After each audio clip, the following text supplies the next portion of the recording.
A chuva castigava as janelas da sala de conferências enquanto Monica Reeves reunia seus papéis, tentando ignorar as vozes exaltadas que vinham da ala executiva no fim do corredor. 3 anos como assistente executiva de Vincent Crawford, CEO da Crawford Industries, haviam-lhe ensinado a reconhecer cada sinal de alerta do temperamento lendário do chefe. Mas naquela noite havia algo diferente. A tensão no prédio vinha crescendo havia semanas, desde que os relatórios trimestrais revelaram inconsistências que ninguém conseguia explicar por completo. Mônica sempre se orgulhou de sua postura profissional.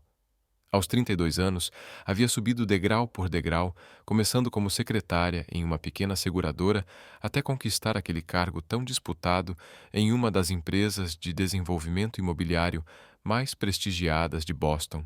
Sua mãe, mãe solo, que limpava escritórios para pagar a faculdade comunitária da filha, chorou ao ouvir a notícia. Só o salário já superava qualquer sonho que Mônica tivesse tido. Ainda assim, ultimamente, ela vinha se perguntando se algum valor realmente compensava tanta pressão.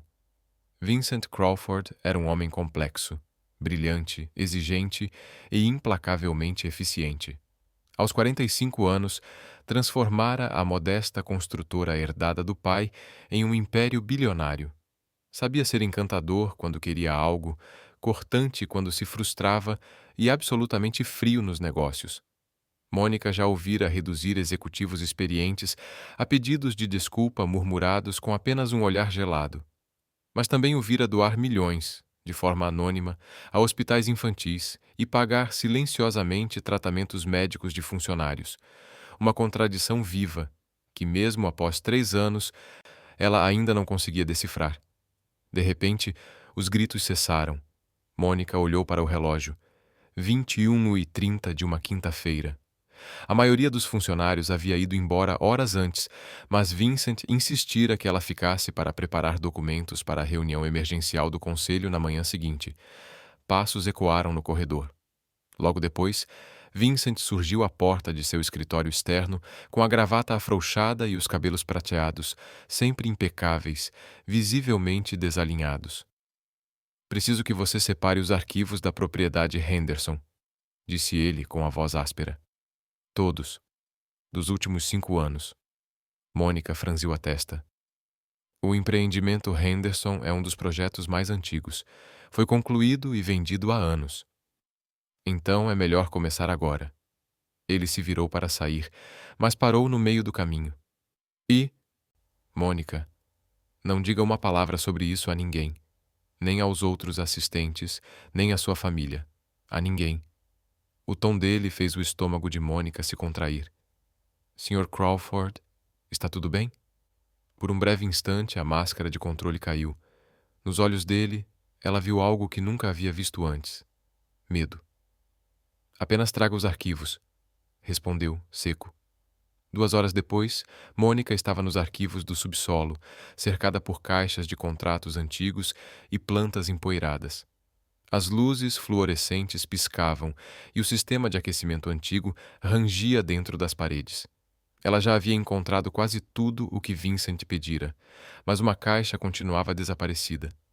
Pelo sistema de arquivamento, deveria estar na terceira prateleira da seção C. O espaço, porém, estava vazio.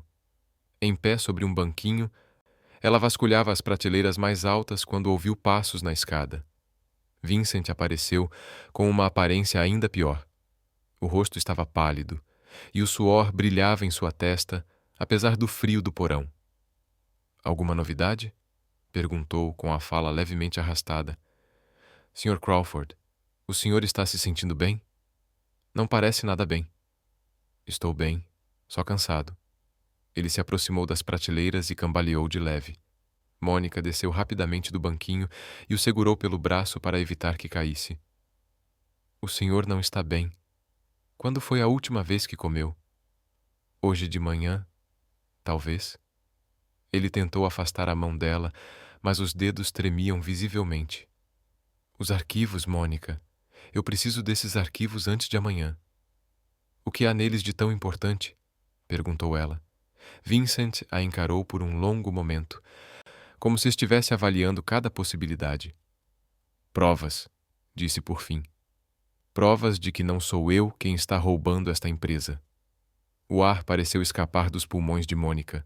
Os rumores circulavam havia semanas, milhões de dólares desaparecidos, transferências para contas no exterior, projetos que existiam apenas no papel, mas nunca saíram do chão. O conselho pressionava Vincent por respostas e os sussurros ficavam cada vez mais altos. Talvez o CEO brilhante tivesse ido longe demais. Você acha que alguém está tentando incriminá-lo? Eu não acho, Mônica. Eu sei. Ele cambaleou novamente e, dessa vez, não reclamou quando ela segurou seu braço. O projeto Henderson. Já havia irregularidades naquela época. Eu as identifiquei, documentei tudo, guardei cópias.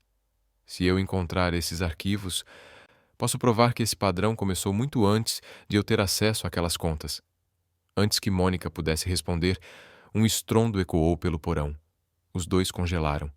O som viera do fundo dos arquivos, além do labirinto de estantes. A mão de Vincent apertou o braço dela. Você contou a alguém que estava aqui embaixo? Sussurrou. Não. Você disse para não contar. Outro ruído, mais suave desta vez, como caixas sendo movidas. Havia mais alguém no subsolo. Vincent puxou Mônica para trás de uma estante, levando o dedo aos lábios. Sua pele estava fria e úmida, e de perto ela percebeu que suas pupilas estavam dilatadas. Aquilo era mais do que estresse ou cansaço. Algo estava muito errado. Eles aguardaram em silêncio. O coração de Mônica batia tão forte que ela tinha certeza de que seria ouvido. Os passos se aproximaram. Lentos, calculados. Então, através de uma fresta entre as prateleiras, ela ouviu. Thomas Whitman, diretor financeiro da Crawford Industries. Ele carregava uma caixa. A caixa que Mônica procurava. Pelo rótulo, ela conseguiu reconhecer imediatamente. Vincent enrijeceu ao seu lado e Mônica segurou sua mão, balançando a cabeça em desespero. Eles estavam presos, em um porão, com uma única saída. E Vincent claramente não tinha condições de enfrentar ninguém. Mesmo assim, Vincent se soltou e saiu do esconderijo. Thomas, disse ele com a voz firme, apesar do evidente mal-estar. Trabalhando até tarde? Whitman se virou bruscamente, apertando a caixa contra o peito. Por um instante, a surpresa foi genuína. Logo depois, foi substituída por outra coisa. Cálculo, pensou Mônica, ou talvez resignação. Vincent, eu não esperava encontrar ninguém aqui, respondeu. Vincent deu um passo à frente e quase desabou. Mônica correu para segurá-lo, lutando contra o peso do corpo dele. Vincent era alto, passava facilmente de 1,80 m e agora estava completamente sem forças. Vincent! Ela o deitou no chão de concreto e levou a mão ao pescoço dele para sentir o pulso. Estava acelerado, irregular. O que você tomou? Algum medicamento? Café, murmurou ele com os olhos perdidos. Whitman. O café. A cabeça de Mônica se ergueu imediatamente. Thomas Whitman estava a poucos metros, ainda segurando a caixa com uma expressão impossível de decifrar. Ele anda sob muito estresse, disse Whitman com calma excessiva. Talvez tenha sido apenas uma crise. Você colocou algo no café dele, afirmou Mônica. Não era uma pergunta. Ela olhou para Vincent, que lutava para permanecer consciente, e depois voltou o olhar para Whitman. As peças se encaixavam com uma clareza assustadora. Foi você quem roubou a empresa. Você está tentando incriminá-lo. E quando ele chegou perto demais da verdade, decidiu tirá-lo do caminho. Que imaginação tão fértil, respondeu Whitman, pousando a caixa no chão com cuidado. Mas quem você acha que vão acreditar? Na assistente ou no diretor financeiro? Ele fez uma pausa, observando Vincent no chão. Vincent anda instável há semanas. Todos perceberam. Uma overdose trágica, talvez. A pressão da investigação finalmente o venceu. A mão de Vincent encontrou a de Mônica, apertando-a com fraqueza. Ela olhou para ele. Aquele homem complicado, exigente, que lhe dera uma chance quando tantos outros não deram, que a empurrou a ir além do que acreditava ser capaz. Um homem cheio de falhas, mas que, à sua maneira, ainda era bom. Mônica tomou sua decisão. Ajude-me a levantá-lo, disse a Whitman, com a voz surpreendentemente firme. Se você deixá-lo morrer aqui, isso é assassinato. Mas se me ajudar a levá-lo a um hospital, ainda pode desaparecer. Pegue o que está naquela caixa e vá embora. Eu não vou impedir. Whitman a observou por um longo instante. Por que você me deixaria ir? Porque salvar a vida dele é mais importante do que pegá-lo hoje à noite. Ela sustentou o olhar dele. Mas não se engane. Se você não me ajudar agora, eu vou garantir que todos saibam exatamente o que você fez. Vou gritar para o mundo inteiro ouvir. Seu rosto vai estar em todos os noticiários do país. O silêncio se estendeu entre eles. A respiração de Vincent estava cada vez mais difícil. Por fim, Whitman avançou. Juntos conseguiram colocá-lo de pé, com Mônica sustentando a maior parte do peso. Há um elevador de serviço no fim do corredor, disse Whitman. Seu carro está na garagem? Mônica assentiu. Eles meio carregaram, meio arrastaram Vincent pelos corredores do subsolo. Ele murmurava palavras desconexas, frases quebradas que se misturavam. Mônica captou apenas fragmentos, arquivos, provas, anel da mãe. Quando chegaram ao elevador de serviço, ela estava suando e tremendo de exaustão. A descida pareceu interminável. Quando as portas se abriram na garagem, Whitman ajudou a colocar Vincent no banco do passageiro do modesto Honda Civic de Mônica. Enquanto ela o ajeitava, Whitman falou em voz baixa. Pelo que vale, eu nunca quis que isso chegasse a esse ponto. Ele já foi um bom chefe. Mônica se endireitou e o encarou. Então por quê? Porque ser bom não paga o tratamento de câncer de uma filha quando o plano de saúde nega tudo. O rosto dele parecia vazio sob a luz dura da garagem. O desespero transforma qualquer um em monstro. Antes que Mônica pudesse responder, ele já havia desaparecido entre as sombras do estacionamento. Ela ficou ali por alguns segundos, com as mãos tremendo, depois entrou no carro. Vincent estava encostado no vidro, respirando com dificuldade. Mônica ligou o motor, a mente em disparada. O Hospital Geral de Massachusetts ficava a 15 minutos dali. Ela podia levá-lo, salvá-lo. E depois? Deixar Whitman escapar? Permitir que alguém saísse impune após roubar milhões e tentar matar um homem? Mônica saiu da garagem para as ruas encharcadas de Boston. No primeiro sinal vermelho, olhou para Vincent. O rosto estava acinzentado, os lábios com um tom azulado. Ela pegou o celular, o dedo pairando sobre o botão de emergência. Foi então que ela viu. O telefone de Vincent havia caído do bolso dele no banco do passageiro. A tela estava acesa, exibindo uma notificação de mensagem. Ela não devia olhar. Sabia disso. Mas algo a fez pegá-lo. E o que viu fez o sangue gelar em suas veias. A mensagem era de Vincent, enviada 2 horas antes para um número desconhecido. Transferência concluída. 50 milhões garantidos. Certifique-se de que Whitman leve a culpa. Tudo está saindo conforme o plano. As mãos de Mônica se apertaram no volante. Os nós dos dedos brancos sob a luz do semáforo. O telefone parecia queimar em sua palma. Ela leu a mensagem outra vez, convencida de que devia estar enganada. Mas não havia dúvida. Vincent Crawford não era a vítima que ela imaginava. O sinal ficou verde. Um carro buzinou atrás dela. Mônica acelerou automaticamente, a mente em caos absoluto. Nada mais fazia sentido. Se Vincent estava por trás do desvio, por que a havia mandado procurar justamente os arquivos que poderiam expô-lo? Por que Thomas Whitman estava tão desesperado para recuperar aquela caixa? E mais confuso ainda, por que Vincent parecera genuinamente apavorado? Ao lado dela, Vincent gemeu, a cabeça pendendo contra o vidro. O que quer que estivesse em seu organismo era real. A intoxicação não era encenação. Mônica entrou na via expressa em direção ao Mass General, enquanto o treinamento de enfermagem que iniciara na faculdade comunitária, abandonado quando sua mãe adoeceu, voltava à tona. Ela observava atentamente a respiração dele. Mônica, murmurou Vincent, abrindo os olhos com dificuldade. Não confie. Não confie em quem? Ela insistiu, mantendo a voz firme. Vincent, fique comigo. Em quem eu não posso confiar? mas ele já havia perdido a consciência outra vez. Mônica pisou mais fundo no acelerador. Fosse Vincent um ladrão, uma vítima ou algo muito mais complexo, ele precisava de ajuda médica agora. O resto poderia esperar. O pronto-socorro do Mass General estava relativamente tranquilo para uma noite de quinta-feira. Mônica praticamente carregou Vincent pelas portas automáticas, gritando por socorro. Em segundos, enfermeiros surgiram com uma maca. Enquanto o colocavam sobre ela, um médico jovem começou a disparar perguntas. O que ele ingeriu? Eu não sei. Acho que alguém colocou algo no café dele. O diretor financeiro. Ela se interrompeu. Até onde deveria ir? Ele desmaiou há cerca de 20 minutos. Pulso acelerado, suor excessivo, pupilas dilatadas, confusão.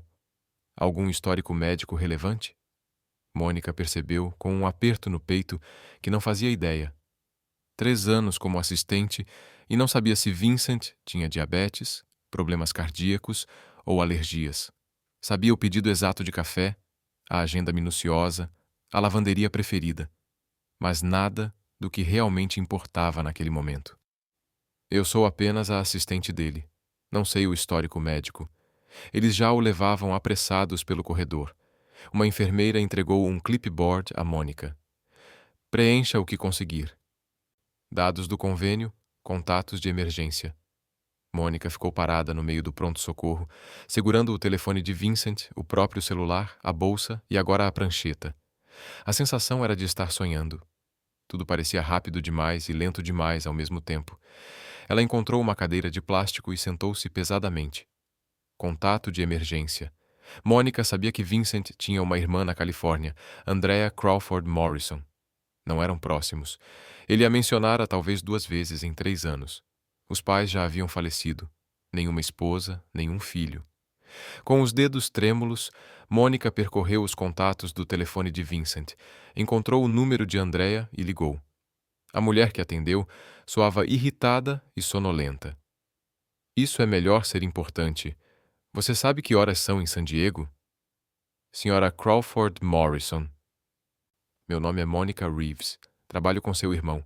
Ele está no hospital, no Mass General, em Boston. Ele desmaiou, e os médicos acreditam que possa ter sido envenenado. O silêncio do outro lado foi tão longo que Mônica achou que a ligação havia caído. Ele está vivo? Perguntou Andrea por fim. Sim, está sendo tratado agora. E você tem certeza de que foi veneno? Não apenas o Vincent sendo o Vincent, trabalhando até a exaustão? O tom amargo pegou Mônica de surpresa. Tenho certeza. Eu estava com ele quando aconteceu. Outra pausa. Vou pegar o primeiro voo. Não deixem que o liberem antes de eu chegar. Claro, mas... E senhora Reeves, acrescentou Andrea com a voz mais baixa. Tenha muito cuidado com quem você confia. Meu irmão tem mais inimigos do que amigos. E às vezes é difícil distinguir uns dos outros. A ligação caiu. Mônica ficou olhando para o telefone, as palavras de Andrea ecoando em sua mente. Em seguida, voltou os olhos para o celular de Vincent, para aquela mensagem incriminadora. O polegar pairou sobre a tela. Ela devia olhar mais, tentar entender o que realmente estava acontecendo. Mas mesmo agora, aquilo parecia uma violação. Em vez disso, ela ligou para a única pessoa em quem confiava completamente, sua melhor amiga, Jaime, paralegal em um escritório de advocacia no centro da cidade. Jaime atendeu no terceiro toque, alerta, apesar da hora avançada. Ei, está tudo bem? Mônica contou a versão resumida. O colapso de Vincent, o hospital, encontrá-lo inconsciente, omitiu Thomas Whitman, os arquivos desaparecidos e a mensagem suspeita. Meu Deus! Jaime respirou fundo. Você está segura? Quer que eu vá te buscar? Estou bem, só muito abalada. Mônica hesitou. Jaime, se eu precisasse falar, hipoteticamente, com um advogado sobre algo que talvez eu tenha presenciado no trabalho, o seu escritório cuidaria disso? Hipoteticamente? O tom de Jaime ficou sério. Mônica, o que você viu? Ainda não posso dizer. Talvez nada, talvez tudo. Ok, misteriosa demais. Mas sim. Temos advogados trabalhistas que lidam com casos de denúncia. Por que tenho a sensação de que você vai me dizer que seu chefe bilionário é um criminoso? Você anda vendo séries jurídicas demais, respondeu Mônica, tentando soar leve, sem sucesso. Preciso desligar. Estão me chamando. Ela encerrou a ligação antes que Jaime pudesse pressionar por mais detalhes. Uma enfermeira diferente acenava para ela no balcão. Mônica juntou suas coisas e se aproximou. O Sr. Crawford está estável, informou a enfermeira. Os médicos fizeram lavagem gástrica e iniciaram carvão ativado. Estão realizando um exame toxicológico completo. Seja o que for que ele ingeriu, vai ficar bem. Graças a você tê-lo trazido tão rápido. O alívio tomou conta de Mônica com tanta força que ela quase perdeu o equilíbrio. Posso vê-lo? Ainda não. Ele segue inconsciente. A enfermeira fez uma pausa. Mas você salvou a vida dele esta noite, senhorita Reeves. A frase ficou no ar. Mônica assentiu, atordoada, e voltou para a cadeira de plástico. Ela havia salvado a vida de Vincent, do homem que talvez fosse um ladrão, do homem que talvez estivesse armando para incriminar o próprio diretor financeiro, do homem cujo telefone continha a prova de uma transferência de 50 milhões de dólares. Ela precisava pensar, precisava entender no que havia se metido. Mônica pegou o próprio celular e abriu o e-mail, acessando sua conta de trabalho. Se Vincent estivesse envolvido em crimes financeiros, haveria rastros nos documentos que ela preparara para ele. Sempre fora extremamente cuidadosa em fazer bem o seu trabalho, sem jamais questionar o conteúdo do que organizava, os padrões que poderiam estar se formando. Ela começou pelo projeto Henderson, justamente o que Vincent estivera tão desesperado para encontrar. Meses antes, como parte de um projeto de backup, ela havia baixado cópias digitais dos arquivos. Ao abri-los agora, passou a lê-los com outros olhos. O empreendimento Henderson fora um projeto de condomínios de luxo em Cambridge, concluído havia 7 anos. À primeira vista, tudo parecia correto, mas à medida que avançava, Mônica começou a notar inconsistências. Faturas de empreiteiras que não batiam com as ordens de serviço. Pagamentos a empresas de consultoria das quais não havia registros claros. Então, enterrado em uma subpasta que ela nunca tivera motivo para abrir, algo fez seu coração disparar. Uma troca de e-mails entre Vincent Crawford e Thomas Whitman, datada de 6 meses antes do início das obras do projeto Henderson. Nela, os dois discutiam a criação de uma empresa de fachada para desviar recursos. O plano estava descrito com uma clareza perturbadora. Inflar custos, criar fornecedores fictícios e dividir os lucros igualmente, 50% para cada um. O estômago de Mônica se revirou. Vincent e Thomas haviam sido cúmplices desde o início. Roubaram juntos, construíram suas fortunas sobre fraude. Então, o que havia mudado? Por que agora eram inimigos? Por que Thomas tentara matar Vincent? Mônica continuou lendo, rolando por anos de mensagens, enquanto a verdade começava a se revelar, peça por peça. A parceria havia durado por 3 grandes projetos. Então, 2 anos antes, o tom das mensagens mudou. Vincent queria parar. Ele escrevera a Thomas: "Já ganhamos o suficiente. O risco de exposição é grande demais. Estou fora." A resposta de Thomas foi gelada. "Você não pode simplesmente criar uma consciência agora. Estamos juntos nisso até o fim. Se tentar sair, vou garantir que você caia sozinho por tudo." A guerra entre eles passou a ser silenciosa, porém cruel. Vincent começou a documentar tudo, reunindo provas contra Thomas. Thomas reagiu continuando os desvios, desta vez ficando com todo o dinheiro e montando o cenário para que parecesse que Vincent agia sozinho. Cada um tinha material suficiente para destruir o outro, presos em um impasse terrível. Até aquela noite, quando Thomas decidira eliminar Vincent de vez. Mônica ergueu os olhos do celular, a mente em turbilhão. Vincent Crawford era um criminoso, mas tentara parar. Tentara consertar as coisas à sua maneira. Isso o absolvia? Não. Mas tornava tudo muito mais complexo do que a história simples que ela havia criado. Um policial entrou na sala de espera do pronto-socorro e o coração de Mônica disparou. Será que alguém já havia denunciado o ocorrido? Será que o envenenamento já estava sendo investigado? Mas o policial passou direto por ela, indo até o balcão para lidar com o motorista embriagado que acabara de dar entrada. Mônica tomou uma decisão.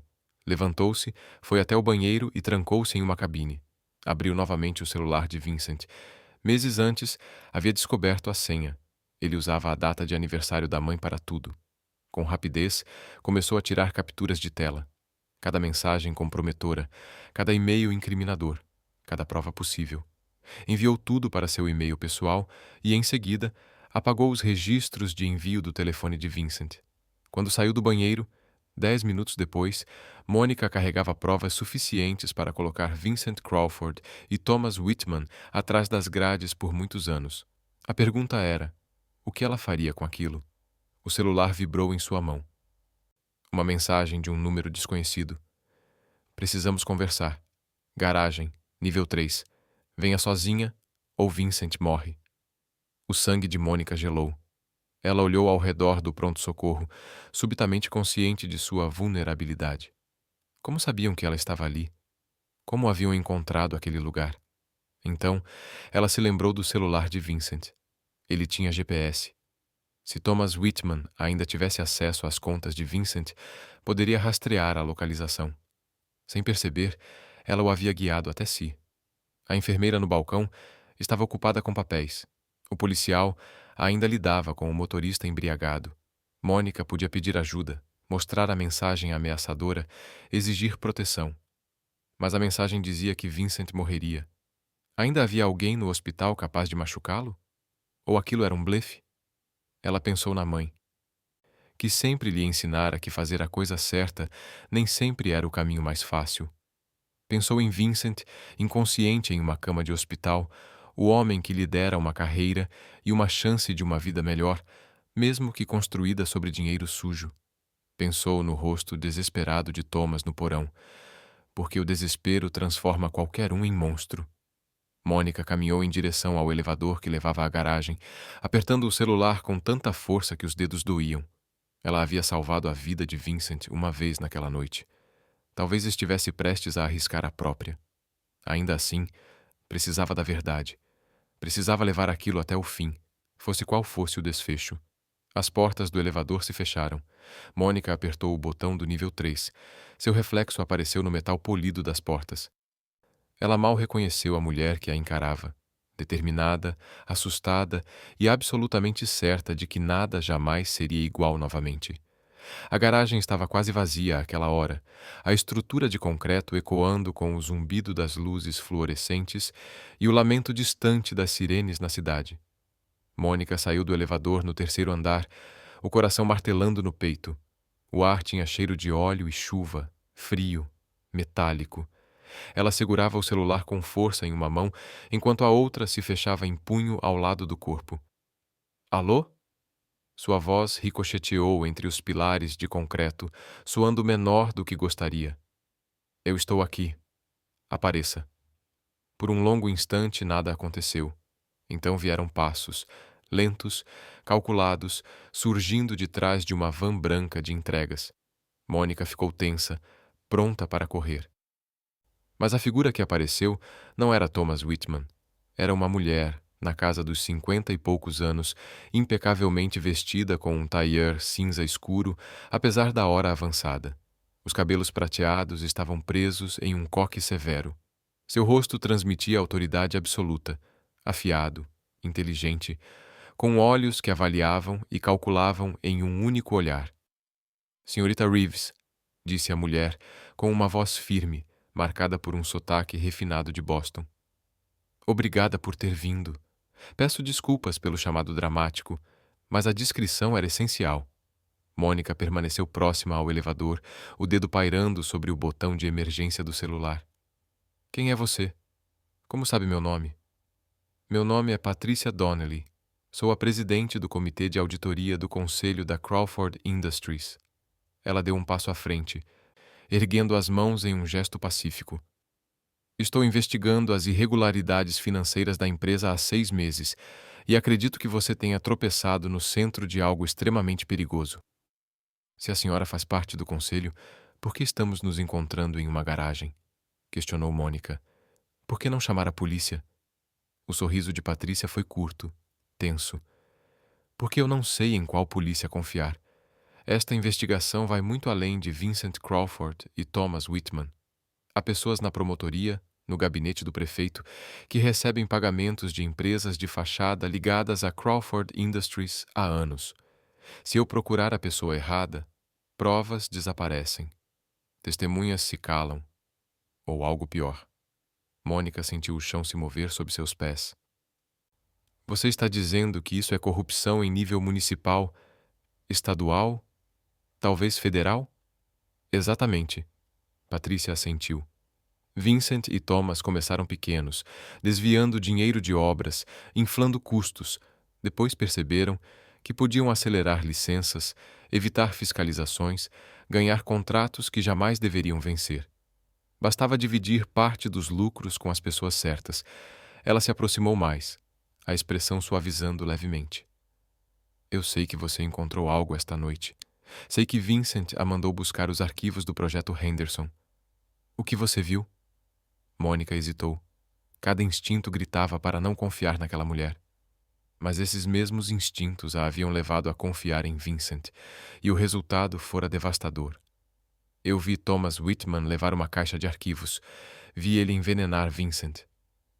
E vi provas no telefone de Vincent de que ele roubou milhões. Você viu a mensagem sobre a transferência de 50 milhões? Perguntou Patrícia. Os olhos de Mônica se arregalaram. Como a senhora sabe disso? Porque essa mensagem é falsa, senhorita Reeves. Patrícia abriu sua pasta de couro e retirou um tablet, tocando na tela com precisão. Ela foi plantada no telefone de Vincent 3 horas atrás por alguém com habilidades avançadas de invasão digital. Observe os metadados. A mensagem indica que foi enviada às 19h45, mas a assinatura digital mostra que foi criada às 20h15, 30 minutos depois do horário que afirma. Ela virou o tablet para Mônica. Alguém queria que você encontrasse essa mensagem. Alguém queria que você acreditasse que Vincent era o cérebro de tudo. Mônica segurou o tablet com as mãos trêmulas. Os detalhes técnicos eram complexos demais para ela, mas os horários estavam ali, inegáveis.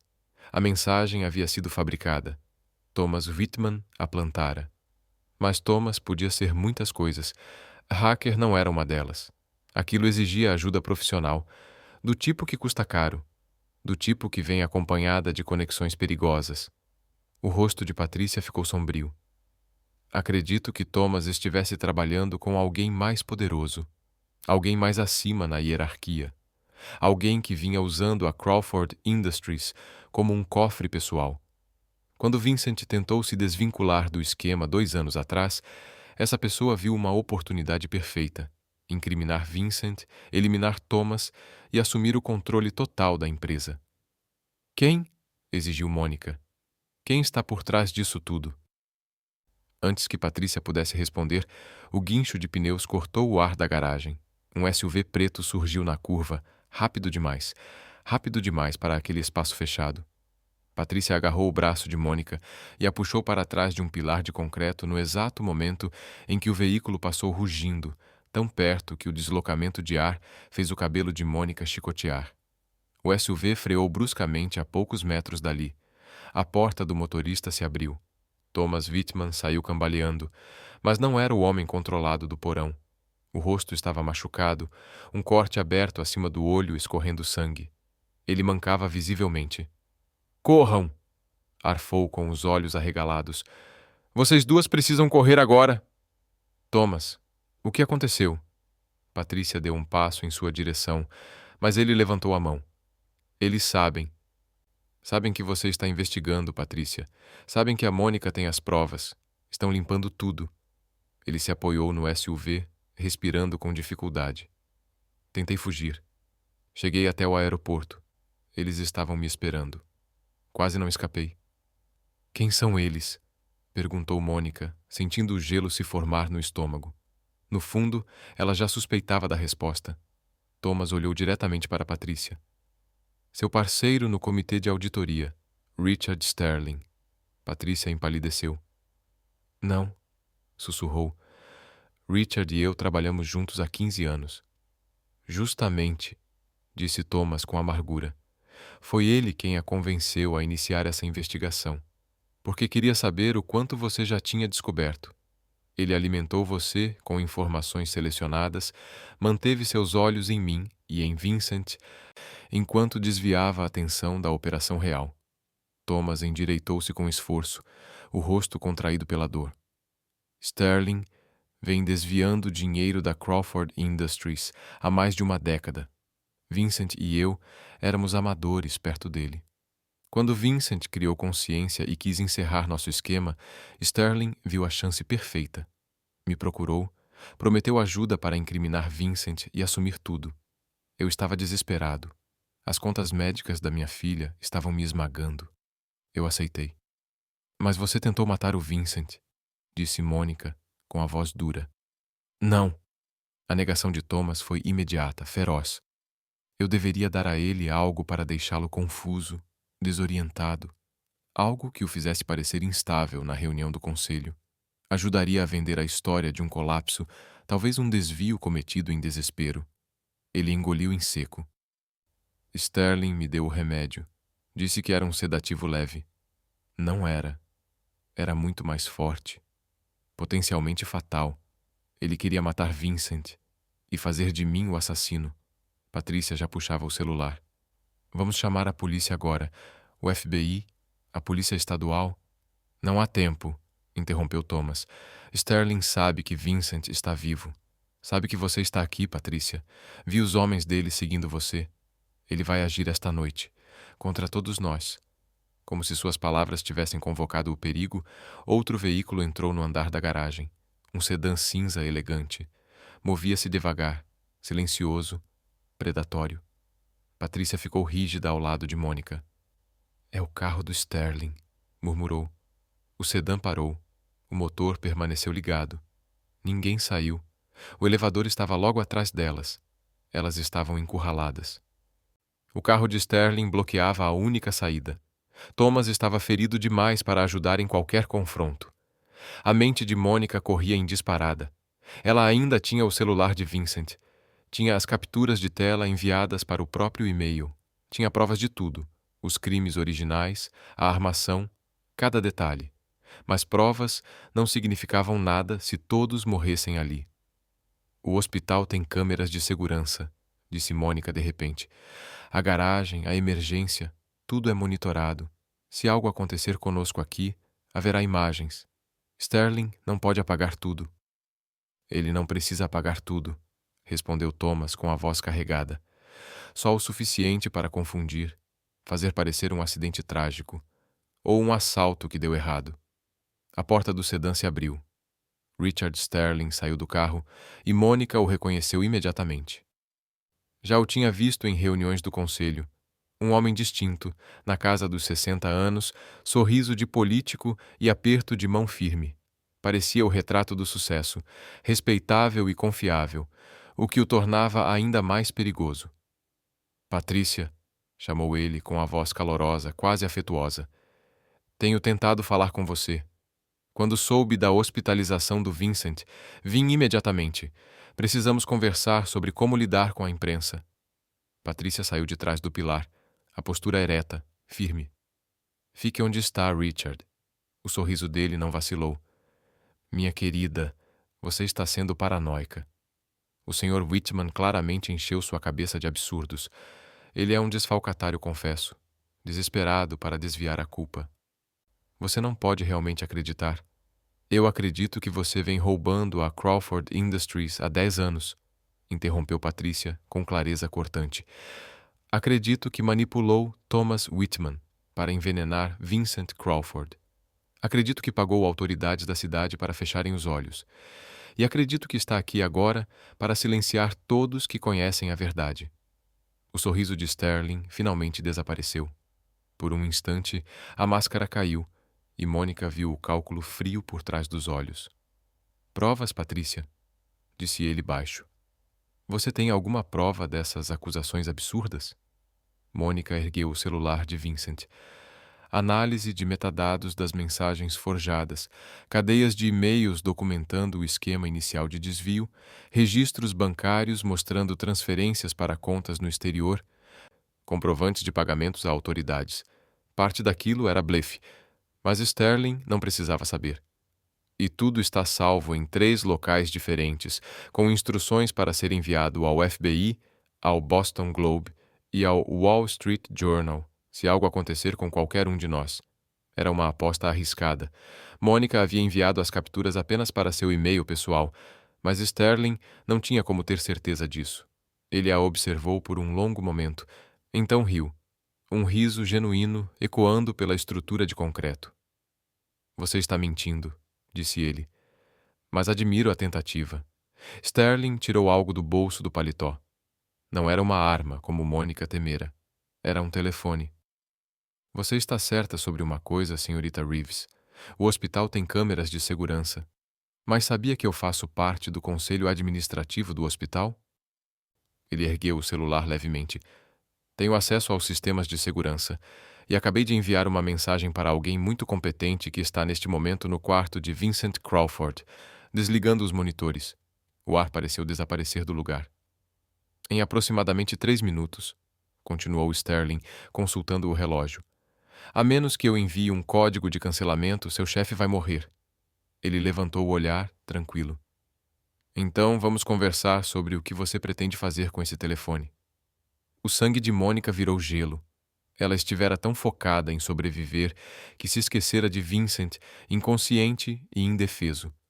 Olhou para Patrícia, para Thomas, e encontrou nos rostos deles a mesma realização impotente.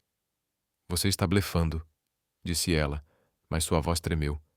Sterling olhou novamente para o relógio.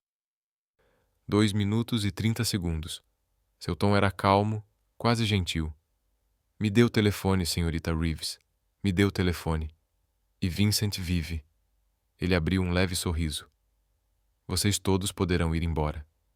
Eu ainda vou permitir que Patrícia continue com a pequena investigação dela, disse Sterling, com falsa cordialidade.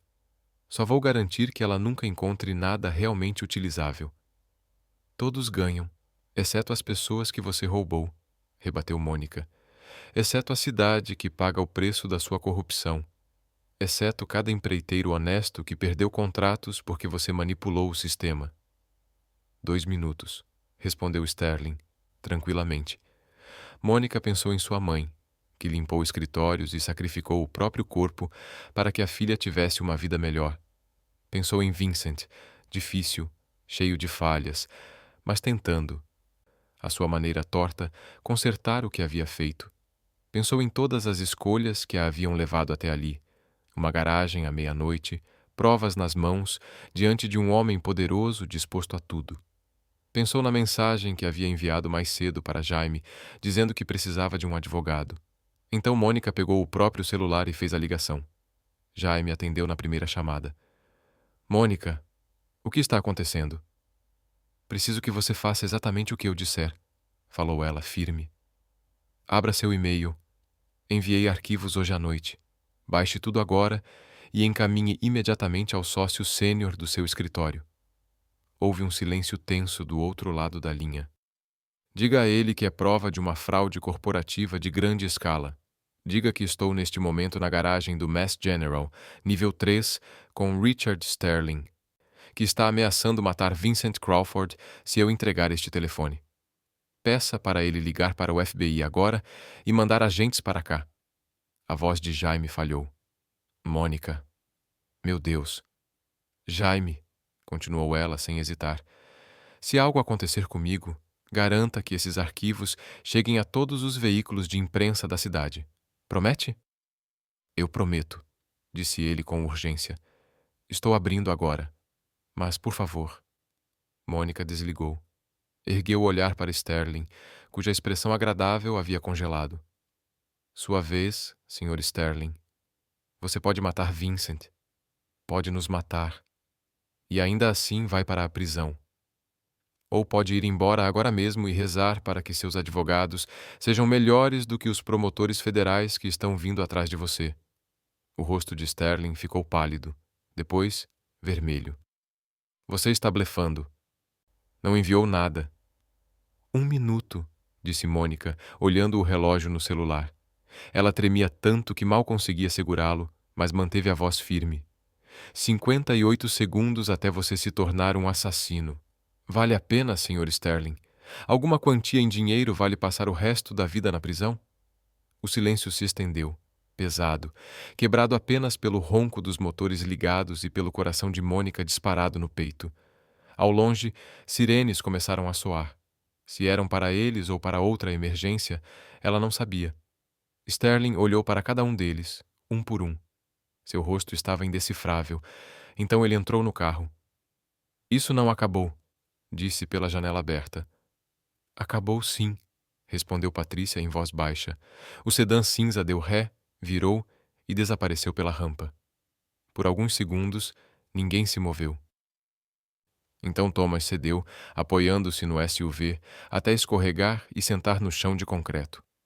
Patrícia soltou um longo suspiro, como se todo o peso do corpo finalmente a deixasse.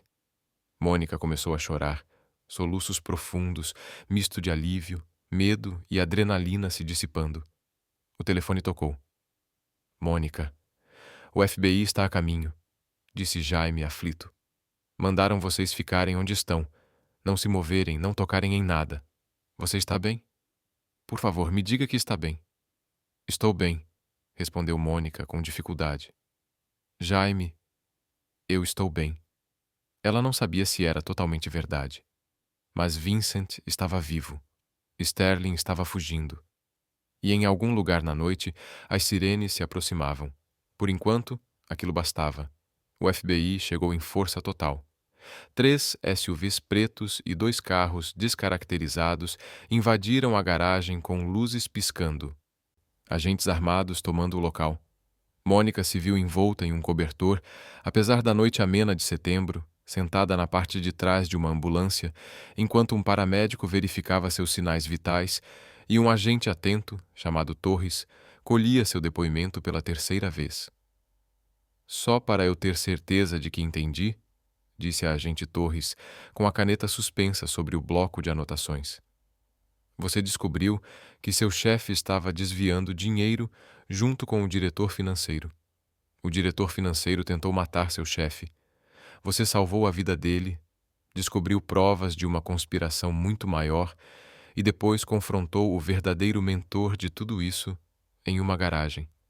É isso mesmo, senhorita Reeves? Dito daquela forma, soava completamente insano. Mônica assentiu. É, basicamente isso. E você é assistente executiva, continuou Torres. Nenhum treinamento em aplicação da lei, nenhum histórico em investigação. Fiz alguns cursos de enfermagem no Community College, respondeu Mônica, quase como uma defesa. E sou muito organizada. O canto da boca de Torres se contraiu, num gesto que podia ser um sorriso contido.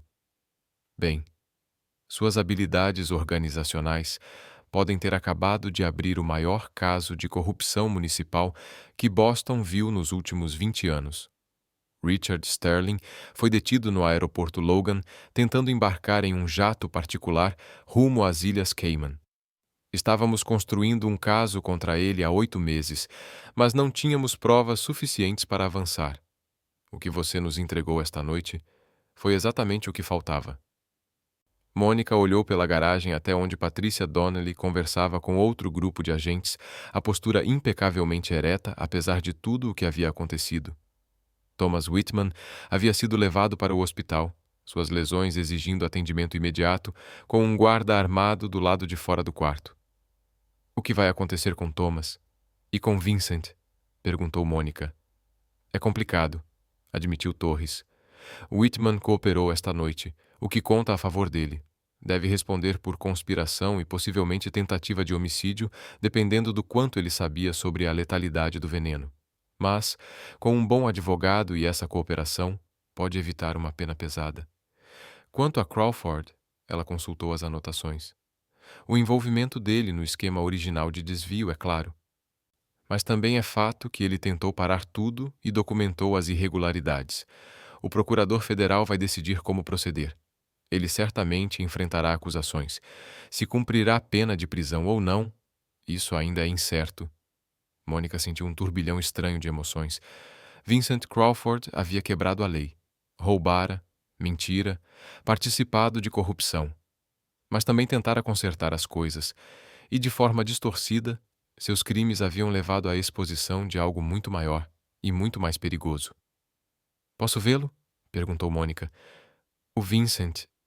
Ele está acordado? A agente Torres conferiu o celular. Ele recuperou a consciência há cerca de 20 minutos. Há um agente com ele, mas posso liberar uma visita rápida. Só lembre de uma coisa: qualquer coisa que ele disser a você não é protegida por sigilo advogado-cliente. Se ele confessar crimes, você poderá ser chamada a testemunhar. Mônica assentiu e seguiu Torres de volta para o hospital. As pernas pareciam de borracha, e ela percebeu que não comia nada desde o almoço, quase 12 horas atrás. Tudo tinha uma qualidade surreal, como se estivesse observando a própria vida à distância. O quarto de Vincent ficava no quarto andar, guardado por um agente de expressão dura, que conferiu o documento de Mônica antes de deixá-la entrar. Lá dentro, Vincent estava semi-reclinado na cama, com um soro no braço e monitores emitindo bips suaves. Ele parecia péssimo, pálido, abatido, com olheiras profundas, mas seus olhos estavam atentos quando pousaram nela. Mônica, disse ele com a voz fraca, eles me contaram o que você fez, como salvou a minha vida. Ela puxou uma cadeira e sentou-se com peso. De nada. Embora eu não tenha certeza se você vai agradecer quando souber o resto. Eu sei sobre Sterling, respondeu Vincent. O agente do FBI foi bastante minucioso. A mão dele se moveu inquieta sobre o cobertor. Eu sinto muito, Mônica, por tudo. Por te arrastar para essa confusão, pelas mentiras. Só para eu ter certeza de que entendi, disse a agente Torres, com a caneta suspensa sobre o bloco de anotações. Você descobriu que seu chefe estava desviando dinheiro junto com o diretor financeiro? O diretor financeiro tentou matar seu chefe. Você salvou a vida dele, encontrou provas de uma conspiração muito maior e depois confrontou o verdadeiro mentor de tudo isso em uma garagem. É isso mesmo, senhorita Reeves? Quando colocada daquela forma, a história soava absurda. Mônica assentiu lentamente. Sim, é basicamente isso. E você é assistente executiva, continuou Torres, sem treinamento policial, sem experiência em investigação. Fiz alguns cursos de enfermagem no Community College, respondeu Mônica, quase em tom de desculpa, e sou extremamente organizada. O canto da boca de Torres se contraiu, sugerindo um leve divertimento. Bem, suas habilidades organizacionais podem ter acabado de abrir o maior caso de corrupção municipal que Boston viu em 2 décadas. Richard Sterling foi detido no aeroporto Logan enquanto tentava embarcar em um jato particular rumo às Ilhas Cayman. Estávamos construindo um caso contra ele há 8 meses, mas não tínhamos provas suficientes para avançar. O que você nos entregou esta noite foi exatamente o que precisávamos. Mônica olhou pela garagem até Patricia Donnelly, que conversava com outro grupo de agentes, a postura rígida e firme apesar de tudo o que havia acontecido. Thomas Whitman havia sido levado ao hospital. Seus ferimentos exigiam atendimento imediato e um guarda armado permanecia do lado de fora do quarto. O que vai acontecer com Thomas e com Vincent? Perguntou Mônica. É complicado, admitiu Torres. Whitman cooperou esta noite, o que joga a favor dele. Deve responder por conspiração e talvez tentativa de homicídio, dependendo do quanto sabia sobre a gravidade do veneno. Com um bom advogado e essa cooperação, pode evitar uma pena longa. Quanto a Crawford, ela consultou as anotações. O envolvimento dele no esquema original de desvio é claro, mas também está documentado que ele tentou encerrar tudo e reuniu provas. O procurador federal vai decidir como proceder. Ele certamente enfrentará acusações. Se cumprirá a pena de prisão ou não, ainda é incerto. Mônica sentiu um turbilhão de emoções difíceis de nomear. Vincent Crawford havia cometido crimes, roubara, mentira, participara de corrupção. mas também tentara corrigir o que fez. E de forma estranha, suas escolhas erradas acabaram revelando algo muito maior e mais perigoso. Posso vê-lo? Perguntou Mônica. O Vincent.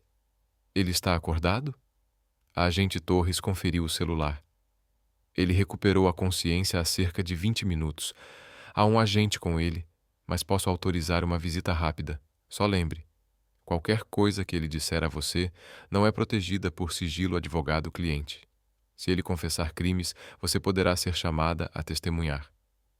Mônica assentiu e seguiu Torres de volta ao hospital. Suas pernas pareciam de borracha e ela percebeu que não comia nada desde o almoço, quase 12 horas antes. Tudo tinha uma sensação irreal, como se estivesse observando a própria vida de fora. O quarto de Vincent ficava no quarto andar, guardado por um agente de semblante severo que conferiu o documento de Mônica antes de deixá-la entrar. Lá dentro, Vincent estava apoiado na cama, com um soro no braço e monitores emitindo bips suaves. Ele parecia exausto, pálido, abatido, com profundas olheiras. Ainda assim, seus olhos estavam atentos quando encontraram os dela. Mônica, disse ele com a voz fraca, eles me contaram o que você fez, como salvou a minha vida. Ela puxou uma cadeira e sentou-se com cuidado. De nada, respondeu. Embora eu não tenha certeza se você vai agradecer quando souber o resto.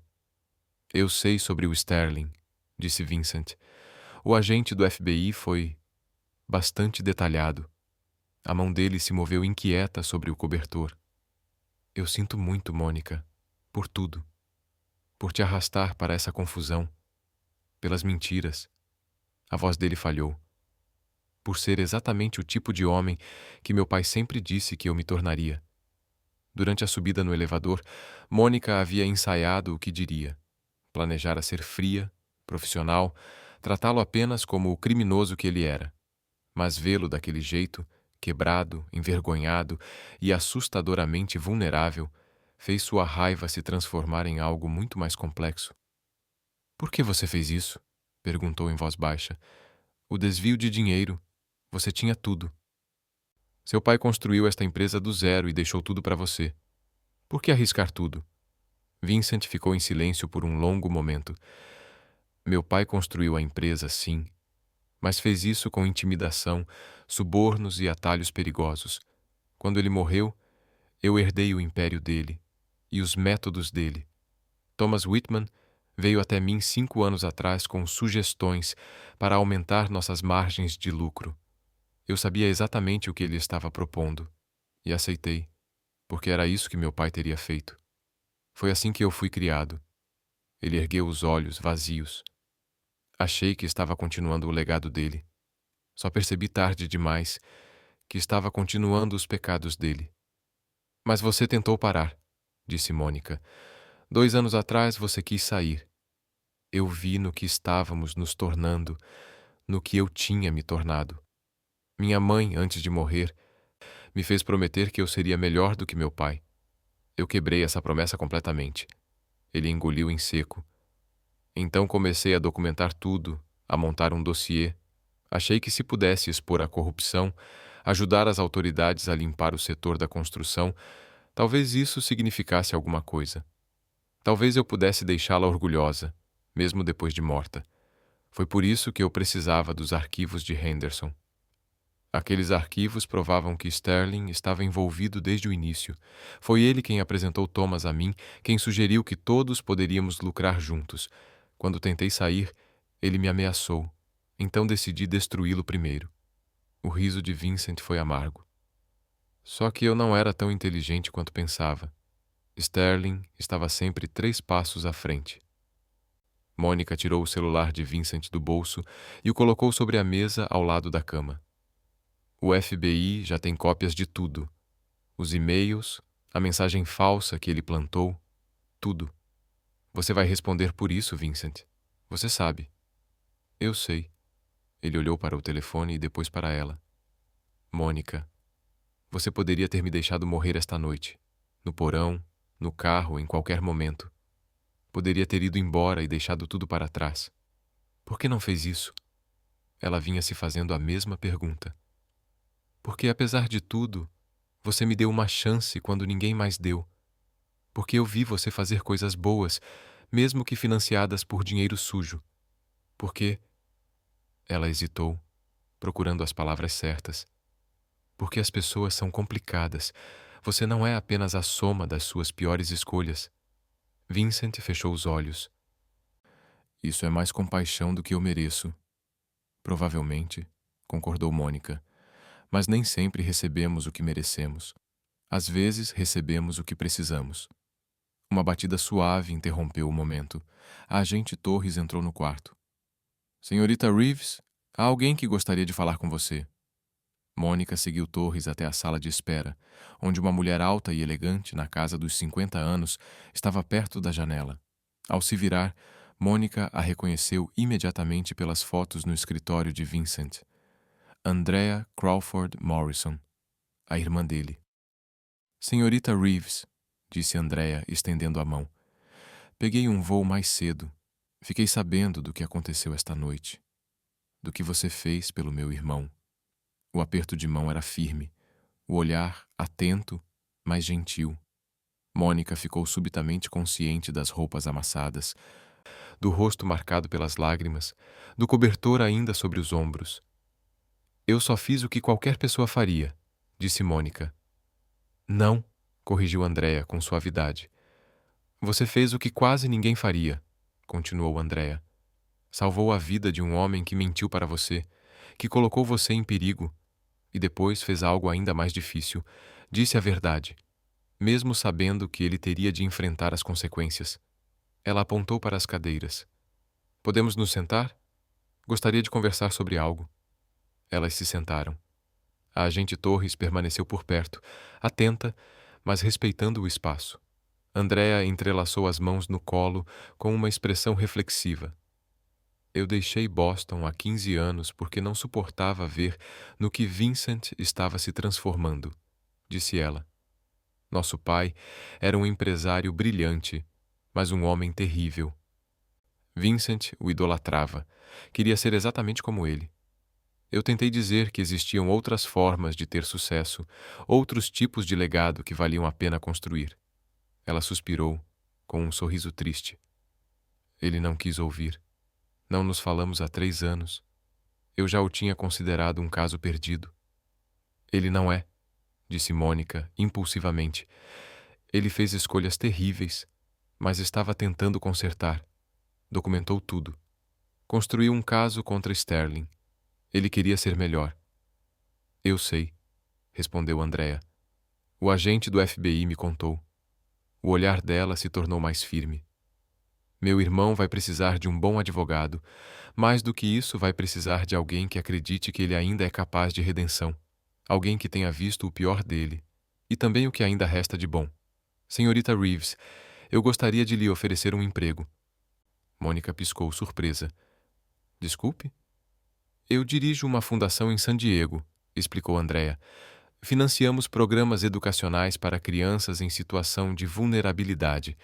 É um trabalho significativo, bem remunerado e totalmente correto. Eu poderia usar alguém com suas habilidades, sua integridade e sua capacidade de manter a calma sob pressão. Andrea inclinou-se levemente para a frente. Eu sei que esta noite foi traumática. Sei que talvez você nunca mais queira ver ninguém com o sobrenome Crawford. Mas, se tiver interesse, a vaga é sua. A proposta era tentadora. Um recomeço, um trabalho com propósito, uma fuga do escândalo que estava prestes a engolir a Crawford Industries. Mas Mônica pensou na mãe, ainda morando no pequeno apartamento em Dorchester. Pensou em Jaime, sua melhor amiga desde o colégio. Pensou em Boston, caótica, complicada, e casa. É uma oferta incrivelmente generosa, disse Mônica com cuidado. Mas não acho que esteja pronta para deixar Boston. Esta é a minha cidade. Estas são as minhas pessoas. E eu acho... Ela respirou fundo. Acho que preciso ir até o fim. Testemunhar nos julgamentos. Garantir que a justiça seja feita. Não posso simplesmente fugir disso. Andrea sorriu e o gesto transformou completamente seu rosto. Vincent disse que você foi extraordinária. Agora estou começando a entender por quê. Ela tirou um cartão de visitas da bolsa. A oferta continua de pé quando você estiver pronta. E senhorita Reeves, obrigada por salvar a vida do meu irmão. Seja qual for o passado dele, seja qual for o futuro que o aguarda, fico aliviada por ele estar vivo para enfrentá-lo. Depois que Andrea foi embora, Mônica ficou sozinha na sala de espera, sentindo a adrenalina finalmente se dissipar. Estava exausta, emocionalmente esgotada, encarando um futuro incerto. A Crawford Industries iria ruir sob o peso do escândalo. Seu emprego quase certamente tinha acabado. Seu nome estaria em todos os jornais da cidade. Mas ela tinha feito a coisa certa. Salvara uma vida. Revelara a corrupção. Tivera medo, fora corajosa e talvez um pouco heróica, mesmo sem se sentir assim. O celular vibrou. Uma mensagem de Jaime. Você está em todos os noticiários.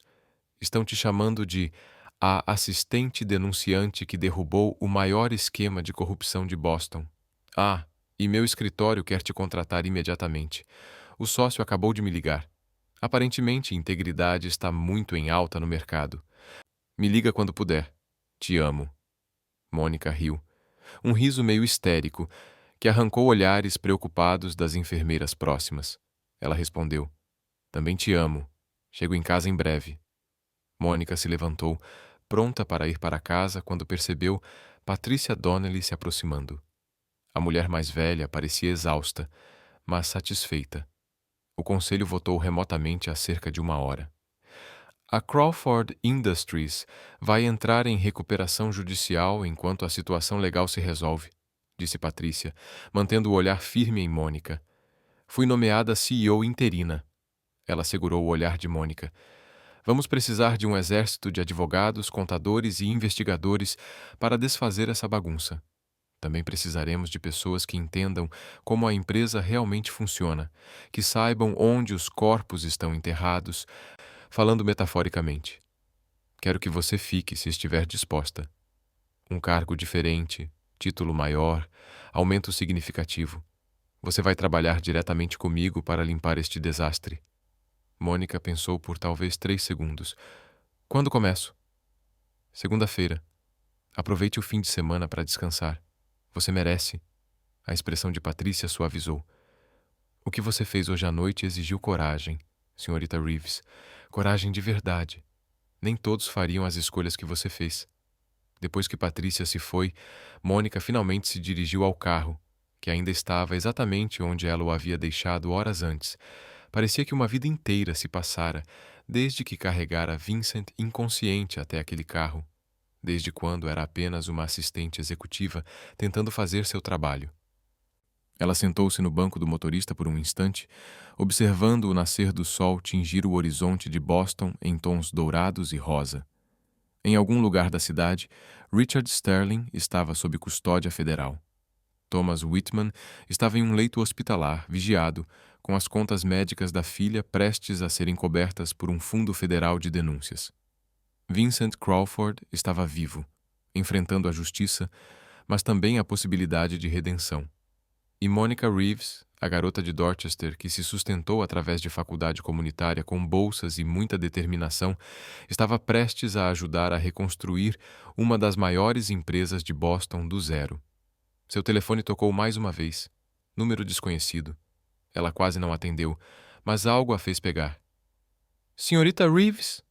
Disse uma voz masculina e profissional. Aqui é Marcus Webb, do Boston Globe.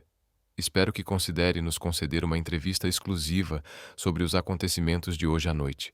A cidade merece ouvir sua história. Mônica olhou para o nascer do sol sobre a cidade que se estendia à sua frente. Complicada, caótica, corrupta em alguns lugares, mas também linda e cheia de possibilidades. Sua cidade, sua história. Sr. Webb, disse ela, deixe-me dormir um pouco primeiro, depois conversamos. Ela desligou, ligou o carro e dirigiu em direção à casa. Haveria julgamentos e depoimentos, entrevistas e investigações.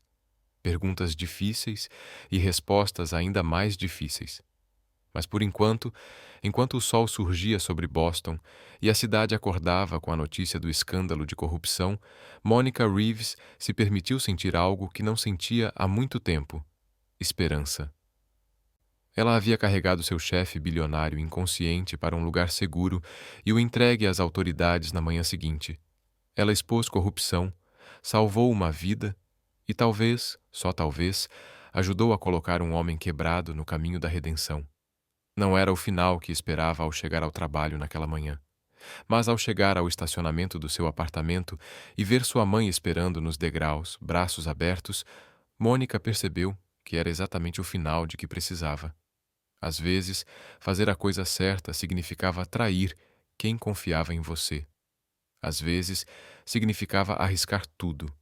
E às vezes, se você tivesse sorte, significava descobrir que era mais forte, corajosa e capaz do que jamais imaginara. Monica Reeves descobriu tudo isso em uma única noite impossível. E enquanto se jogava nos braços da mãe, lágrimas finalmente escorrendo livremente, ela sabia que enfrentaria o que viesse a seguir do mesmo jeito que enfrentou tudo até agora, com integridade, coragem e um compromisso inabalável de fazer o que é certo, não importando o custo. A história não estava acabada. Vincent enfrentaria julgamento. Sterling seria processado, e a Crawford Industries passaria anos reconstruindo sua reputação. Mas o papel de Mônica na crise imediata estava concluído. Ela salvou uma vida, revelou a verdade e mudou sua própria história para sempre.